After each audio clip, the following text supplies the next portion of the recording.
It is November 11th. I'm Nick Black. I'm with Toufii Saliba. This is This Week in Hypercycle. Toufii, what's going on? Hey, well, a lot of exciting stuff, as you know. The stuff that we talked about last week, they're moving forward, and many other pieces they're accelerating quite rapidly. The one that I am most excited about this week is it's something that we've mentioned before about how we're always anxious about ensuring that our customers are successful. Who are our customers? Anybody who's running AI compute, whether they are starting with hypercycle or whether they already have AI compute. So what that means is that we need to, initially everybody knows that the 18 months, we reduced it to 12 months to kind of get the plug and play. But as we're progressing towards the plug and play, I've mentioned once, wouldn't it be nice if we have some of those AI computed channeling through our customers in January? And today we've had some progress on that. So I feel like we are a lot more confident that some of that is going to channel through hypercycle, and in a way that it's going to be very friendly with a lot of the existing AI providers, including NVIDIA, AWS, and so on and so forth. Because remember, we're not an alternative. We're an additive. We're a network of AI. So that's going to be super exciting to push this out. And we're talking about tens of millions of users. We're not talking about like tens of thousands or whatnot. We're talking about a huge amount of users that will be channeling through. From my perspective, I feel like doing this extra effort to take care of our customers early on will go a long way, because they will get a lot of certainty that this thing, those engineers, they know it works, but they want to see that the rest of the world know it works. And when you have like tens of millions of users that are channeling through, then everybody knows that this is reality as opposed to this is science, So this would be, so for people to get clarity, this is a compute clients, compute customers is what we're talking about. So we're kind of right in that pre-global launch phase of compute, but where compute is actually functional. Right. So the actual compute client, this is where like the actual demand for our customers. So remember, what do? We provide a network for AI to AI, which means that our customers are the actual providers. The same way, if you were to think, it's like, does Cisco sell you banking? Cisco sells to JP Morgan. JP Morgan sells you banking. I hate that example, but you know what I mean. It's like, yeah, Cisco sell you groceries, and it's like it's effectively or pharma product or whatnot. And the answer is like no, but they power those that they sell you that. Right. So we're super consistent in our business that we are B2B. So we're not going to go and compete with our customers. We're never going to do that. But if we start channeling some of the demand to our customers, it's kind of like if we enable CVS or whatnot, or Save On, or Walgreens with some network, and then we find ways that it's going to increase their customers early on. Maybe by doing that is a good thing for us as well, because the more you take care of your customers, that they start getting more revenue early on, the better it is for the entire ecosystem. So if we had 100 other clients that they are on the fence, and they see some major client with tens of millions of users there already onboarded, they're going to feel a lot better, as opposed to having to depend just on a scientist in the room to see that this works. They would be like, tens of millions, that's not something that maybe it works. It does work. Right. So it's like beyond social proof. It's like, there it is in a production environment. Right. Now, of course, in that trajectory, when we start doing that early on, there's a lot of win that we can get in that equation, and it's like measuring how well our customers are doing selling the AI compute, and if we get that proof, imagine.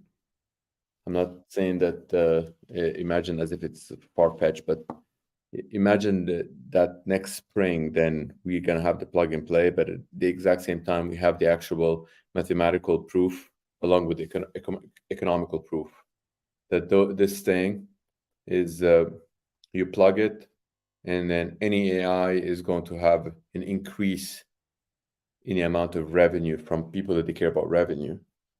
Of course, the scientists in the room, they're still going to say, does it actually increase the intelligence on the other end? Because effectively, what does hypercycle do for an AI?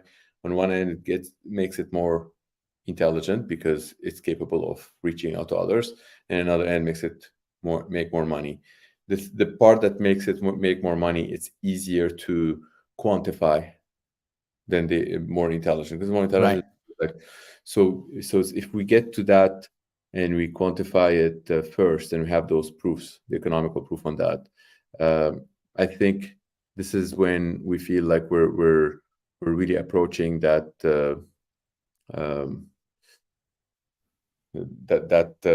curve.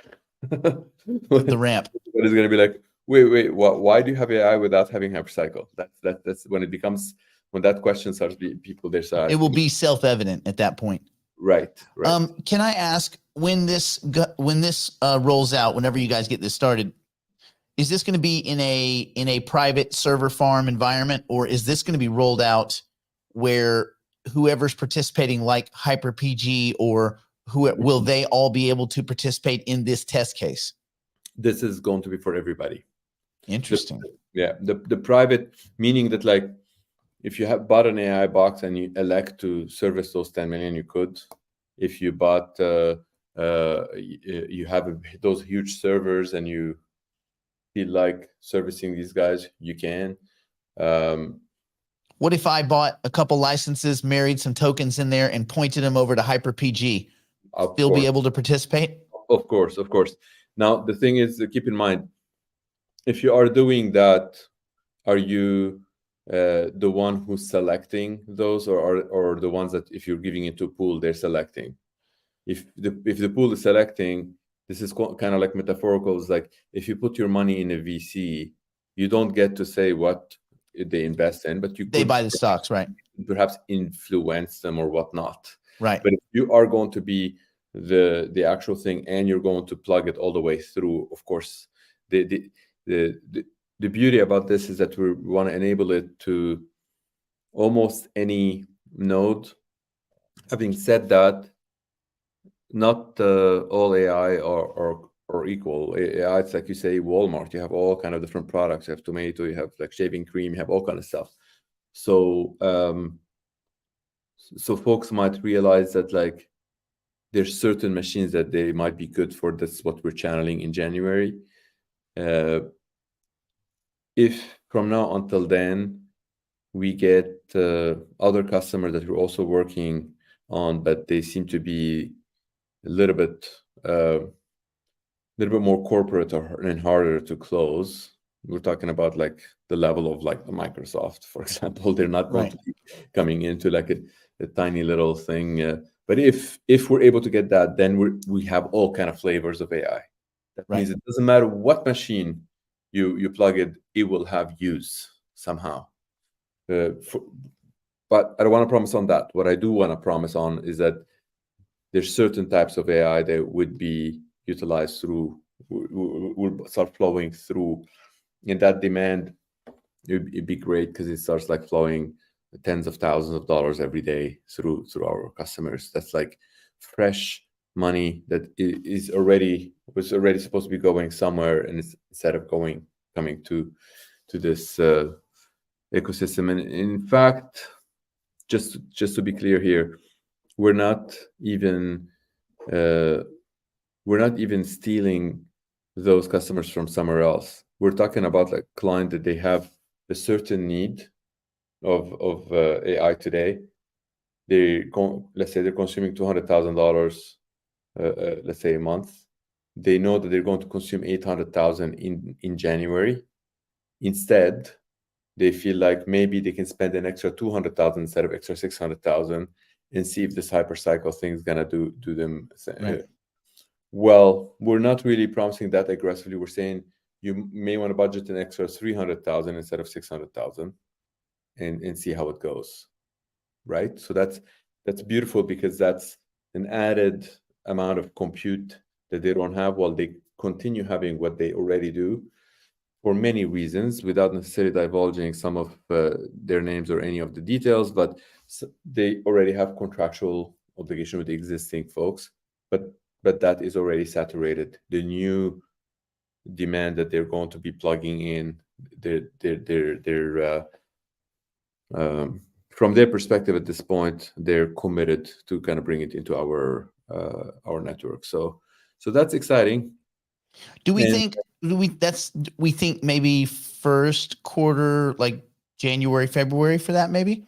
okay, so I've invited some of the two head engineers in Hypercycle to join the call today, and I've kind of told them that I want this in December, just because, put the pressure on. Of course, when the holidays start approaching, people they're gonna start saying January. That's why I'm saying January. Now, if it's going to slip through like towards like January 31st, I'll be fine with that, But if it's gonna go to February, I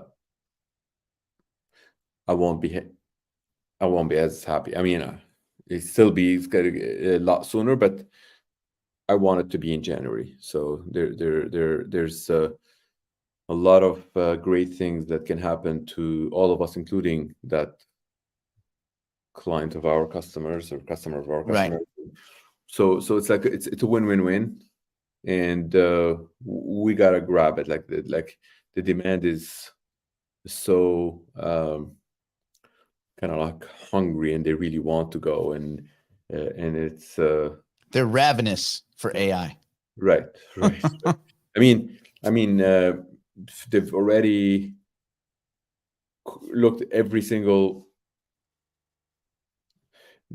point in the entire market to kind of like get to that to realize that this is going to work really well for them. So their realization adds a lot of value to us, of course. But what adds more value is when they actually start channeling through and you have the actual data. Right. Yeah. So that's what I'm super excited about. And if it takes 3 weeks to get the data, or 3 months, the sooner you start, the sooner you're The gonna sooner get you got that. it. Right. Yep. Right. Okay, a quick pivot. Last week we mentioned December 9th was an interesting day because that was the day I think there's going to be a formal announcement of the International Agency for Copyright AI to AI. Correct. So yes, that's in motion. It's going to be sponsored by several justice departments of several nations. I won't mention who they are until they confirm. They will be putting in the press releases themselves, and we will just back it from two perspectives. From one perspective, me personally, I am the one who's actually instigating this, and I'm standing behind it, and I'm saying, as myself, I'm they're calling it me the co-founder of this initiative or whatnot. Remember, this is an NGO initiative. This is not an initiative that we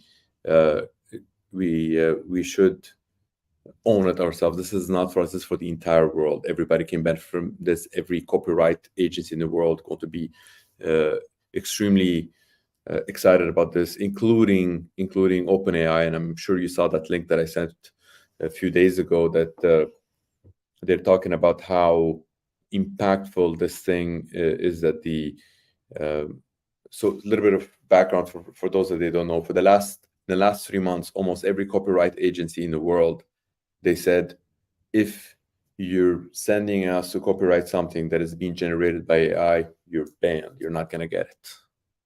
Okay.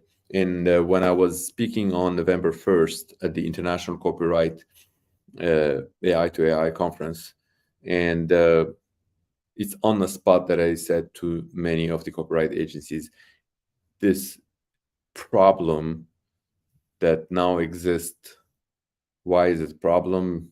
Like I've mentioned last week, because if you're human, you do copyright, you get it, but then somebody wants to attack you, an attack vector. Here, when we say attack, by the way, we don't mean physical attack. Sometimes people, they say, whoa, somebody's going to attack me, what's happening? Or, attack vector, somebody's going to come in and take that copyright away from you. They use their AI to look at your copyright, and then they make it seem as if you actually use an AI to do it. Then you lose your copyright, because now the Copyright Office, they think that you lied. Right. You've been painted with the AI brush. Right. And it's so easy to do that once you've done it, for AI to kind of make it seem as if you use AI to do that. And then it's impossible for you to prove that you actually did it and didn't use AI. Okay. So that's one out of 99 other problems. So those problems, they every problem in the world kind of could have an opportunity if there's a solution for it. And what's hypercycle? What do we, when people, they say, it's like, what's hypercycle? What's in it to me? I'm like, there isn't anything to any Homo sapien. Hypercycle is for AI to AI. We specialize in those things. So we feel like we can provide, we can instigate in parallel to this, a company that is a private company that is for profit, that can work next to the other one to provide it with the service. The same way, if you're thinking of having a city hall and a mayor and all of these things, they need to have contracts with the construction company. The construction company has to be for profit. And in order to ensure that relationship is very well established, there's a lot of public-private relationships and whatnot. So we've asked the chairman of the WAPPP to join us in that initiative as well for the United Nations, and he agreed to join us. There are going to be a lot of people, when they hear about it, they feel like, whoa, how come I don't know about this? Well, because it's happening so fast. Please reach out. Like, if anybody thinks that this is around their things, they want to be part of this, please let us know. We need as much coalition help as possible to kind of get this thing better than it could be. Okay, so that's so the international agencies for copyright AI to AI will be announced. On the right side of it, there's something that's going to be called Cooperator. AI copy. It's like copyright. A Cooperator, AITOR, Cooperator. Okay, so the Cooperator is a company that's going to be just like our Hyper Appliance company, that we own portion of that company. We provided with all the technological elements. And yeah, and the way we write this, like the R is probably small letter R, so that the AI can send out. Yes. So yeah, the Cooperator, it would become an engine that enable any copyright agent anywhere in the world, any copyright agency anywhere in the world, when they receive inquiry from their citizens and they want to service their citizens, and some of that inquiry is something coming from AI or whatnot, instead of refusing them, tell them, you don't get that because you use the AI or whatnot, they tell them, look, I mean, there's this thing, it does its work. We don't know how it works, but it does it. Without talking right now about like the how this is going to work, it's to us might be trivial in hypercycle, but it's not going to be trivial explaining to the world of how it works, because government agencies, they're there to protect the people, not to protect AI. Government agencies, they can punish people if somebody does something bad. They cannot punish AI. So they're doing their job by saying, if it's generated by AI, we can't do anything about it. But how can you have a cooperator contracted by the international agencies for copyright to do its job? Will there be an opportunity for others like Cooperator to work with Cooperator, or to work to compete with it or whatnot? Of course, those are all great. Okay, and we welcome anyone who thinks that they can actually participate in this to kind of come in now. But the how to, it's effectively enabling an AI to get something similar to what us is a copyright. So then that AI can actually have a priori art in its own world, and it doesn't really conflict with the humans. So then the AIs, they can get their copyright, so humans continue getting their copyright. So so that's great for us at Hypercycle. Now keep in mind that when I went to speak in that conference, none of those were an opportunity. So this is like if you were to tell me, how come you didn't tell me about this when we spoke in October 31st? Well, I didn't even know that that's going to happen. I'm just telling you, it's like how new these things are, okay? This is like November 1st when I'm actually standing on the stadium there, speaking to the crowd and looking at the actual commissioners for each copyright agency and telling them about this and seeing their reaction and seeing like literally like when people they're like in the audience, they go like this to you, and then after you finish they come in and talk to you and they tell you that they really want this to happen. Then you feel like the problem is huge and the opportunity is bigger. So why am I telling you this is because as of October 31st, what was I doing in Korea? Like, was I just going to actually just speak at that conference? Of course not. Like, I'm focused on HyperCycle. So there's a lot of stuff. We know that we have with Hyper Appliance 52,348, 84, sorry, 52,384 devices that be manufactured in South Korea. And many of those devices already started making it across, and they're doing the tilling and all that. And people started ordering them and getting them shipped. That's great. But at the same time, there has been an interest to have distribution also from South Korea for those products. It's not like so there's two parts that don't talk to each other. We're in the middle. There's the one part that's doing the actual manufacturing and the other part that is doing the distribution. The distribution, they just came to us and said that mainly to Evan's team with Hyper Appliance, said like they'd like to do the distribution out of South Korea because they already have all the channels, the warehouses.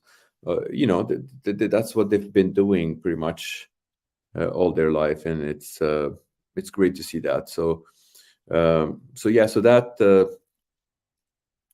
given that there's a name that we use in Toda Network that we didn't proceed with that name, that seemed to work really well with with what these guys want to do. So it's like what they want to do is sell to the entire world, have distribution with a HyperAI box, so long as it continues to be only made in South Korea. So, of course, when I said that we only want to make it in South Korea 2 months ago, people, they're like, why would you want to limit yourself? But the reality is that sometimes when you actually focus and give certain loyalty to some market, it gives you back. These guys, they're capable of actually building this entire infrastructure of distribution because they're only selling Korean product, because they're able to have many of their government agencies perhaps to help them out. I don't know the details. I think there's like the export ministry and all of these things. They would be like all standing behind them because they're distributing products that are only made in Korea. So because it's only made in Korea and it's being distributed to the world and to Korea, those distributors are capable of actually getting deals in the size of like 1,000 HyperAI Box at one shot to 100,000. Like that's the caliber we're talking about, and they have proofs that they've done it before in many different products, many of the South Korean products that you see, the hardware, and so they're specialized in hardware. So the name of this one is going to be a name that we abandoned a while back when we were working with Singularity, and when COVID happened, and we decided to abandon one of those projects. And it's going to sound a little bit to that Cooperator. In fact, why we got the Cooperator name. It's actually inspired by this other name, because we have Core XL for Korea Accelerator, and that's working well. And this one is going to be Core AI Tor, Cooperator. So, we're like, we have this name. What do you guys think? They love that. They're like, that's a great name. We want to use it. So it might. so given that this is progressing, it's probably going to be launched before the 8th or 9th. They're not. They don't conflict with each other. They're two different initiatives that they can go hand in hand. They can help each other. They're kind of like, brother and a sister.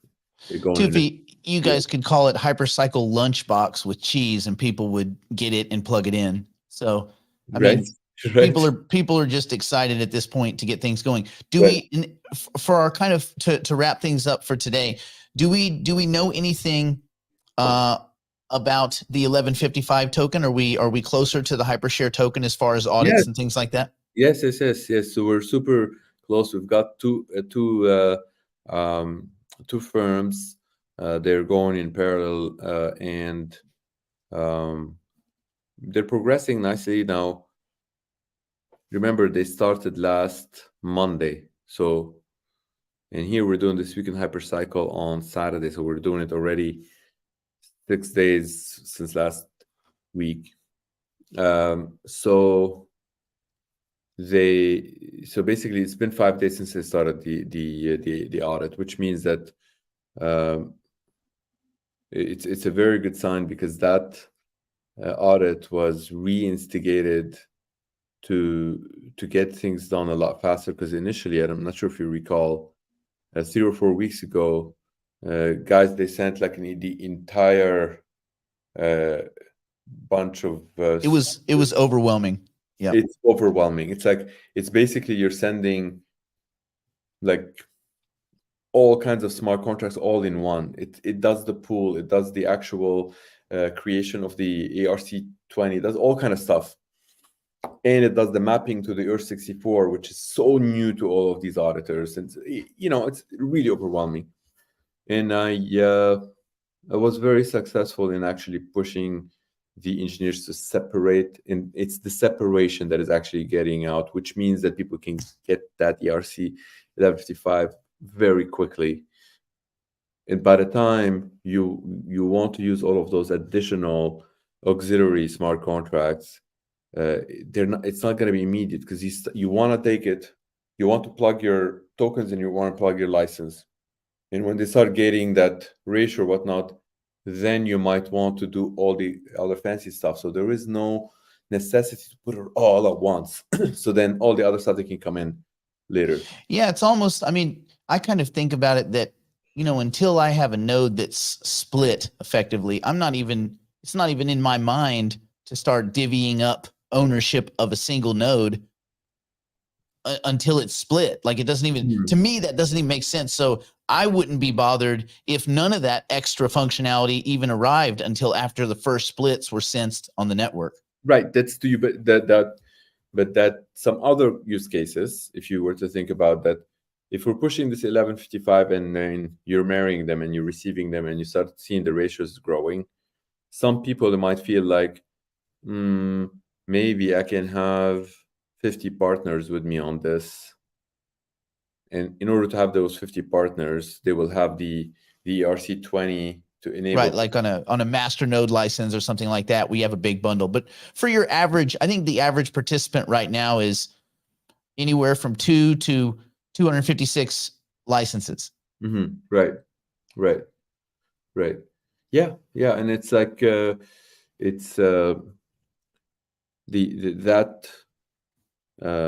what we've been doing, all of the stilling would be attributed to that as well. So if you were to think about it, if you were to ask any software developer in the world, would you have done that sequence to begin with? And everybody would be like, no, that doesn't make any sense. You would start by having 1155, then you start putting the attribution to begin with in it. But because we're going like a lot faster than we ever thought, just kind of like satisfy the demand and at the same time exceed some of the expectations, it's almost as if it's like done a little bit backwards, but it's attributed through that, so we're not losing any day that passed. So, and just before we leave, to put it in the frame where people can understand, because many people are just now getting involved in the ecosystem and learning about it. None of this stuff was supposed to ship until next November. True. So we're way ahead. So True. we're very fortunate to be where we are on the roadmap and have a lot of extra runway. So I just think when people they feel compelled to, it's not going fast enough. It's going really fast. Right. If it was any faster, we would break the speed barrier of light. So right. And it's like, historically speaking, I've been building software throughout my entire life, and it's like we've not only me, everyone on the planet has been building software and hardware and whatnot. They tell you, like, whenever like there is a date, it keeps like slipping, including Bill Gates. How many times he's screaming at his people, it's like, why don't we have it on that date or whatnot. So there's a lot of things that makes it keeps getting pushed, but we're getting very creative in how we splitting things to see what do we need right now, how can we get it out, because as time passes, the one thing that we cannot get is time. So we need to make sure that time is that's the commodity. Right. So that a lot of questions that came on Twitter and how they can get involved, and I really invite folks. There's two things that you would need at this point to be involved with, like the HyperPG and the hypercycle. What are those two things? Well, one is that the actual software license, the other one is the HYPC. This is the analogy there that we've used historically. It's like if you want to have a store that is called Walmart, that Walmart needs the actual franchise license. That's more like the software license, okay? And the land, and that's more like the HYPC. So you put them together, and of course, somebody might say, it's like, wait a second, so if I put them together and now I build this land, wouldn't that increase the price of the land? Like, duh, so it's good for making good use of that land, and of course, like the franchise and all that. So the franchise will always be a non-fungible thing, of course, but so because certain franchises get to be taken care of more than others, so people, they want to really take care of their own franchise. So that's what they would need to know. They need to do, and of course, we have the distributor node market IO. Of course, there's many other distributors. Sometimes they're on it, sometimes they're not, whatnot. But folks, if they go to hypercycle.ai and ask, like, if there is like if tomorrow there's like new distributors, so we don't want people to think it's like, oh, there's only that distributor, you're only advertising for that distributor because you're very centralized or whatnot. If somebody's watching this, they want to have a distributor to compete with like Node Market IO, and I think Nick, out of everyone, would be like, by all means, please. It's like, yeah, what's good for the goose is good for the gander. Right. Absolutely. And it's I've in this specific example, I use the metaphor. It's like you have this phenomenal cottage in a mountain 2 hours away from civilization. You turn it into a hotel, phenomenal hotel, boutique hotel, all that. That's great. You get to rent a night for $500, whatnot. And then somebody opens a hotel next to you, another person opens a hotel, and then suddenly there's like 100 other hotels, like they're kind of like all making it very cottagey or whatnot. Are you going to get busier or less busy? I mean, you all know you're going to get busier, and you're probably going to get the night for $1,000, and you get much more stable, and your land is going to be 10 times more expensive than it was before. So it's like, so we welcome folks that they want to participate in this. We're not trying to. That's from that perspective. From another perspective, I just want to mention one more thing. I know that we've already gone to 35 minutes. there's something in the infrastructure of Hypercycle that even last week we've had one of our partners, which you all know, SingularityNet, had like many of their ecosystem meet in Dubai or whatnot, and several people, they thought that like, well, this is how you can create like a competition to Hypercycle or whatnot, and of course sometimes people, they're thinking from that perspective that it's like how you can prevent certain attack vector, how you can actually instigate it, and all of these things. But the reality is that if you actually want to have a competitor, it's just going to be similar to that, like hotel store, or similar to another website on the internet. The more there are websites on the internet, the better it is to all of the websites. So the infrastructure that we've used, if you actually truly doing the peer-to-peer, you are better off doing it in a way that like it is compatible.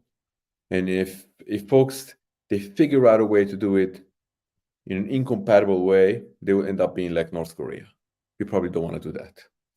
You want to be part of the internet. That's what we're building, the internet of AI, to enable every AI to benefit. So it isn't an additive thing and I say this because it's like, we welcome folks if they feel like they want to do something a little bit better than Hypercycle, but different, whatnot. You don't have to do it behind my back. We're here to help you do it. We're building the internet of AI. So it's not like we're building the internet of AI and we're going to own the entire internet of AI or whatnot. This SPY is probably going to be the largest SPY that's ever been created in human history.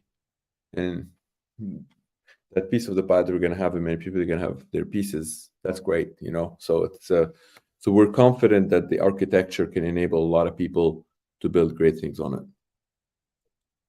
Well, I'm looking forward to it.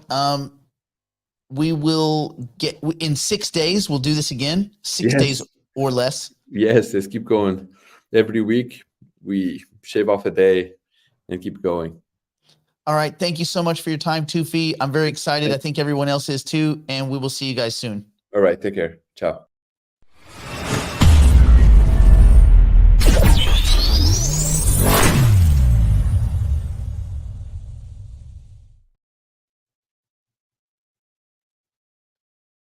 Do you trust your crypto assets to centralized exchanges that actively sell your private information and front-run your trades? Would you like to buy and sell your assets without any middlemen, intermediaries, or robots?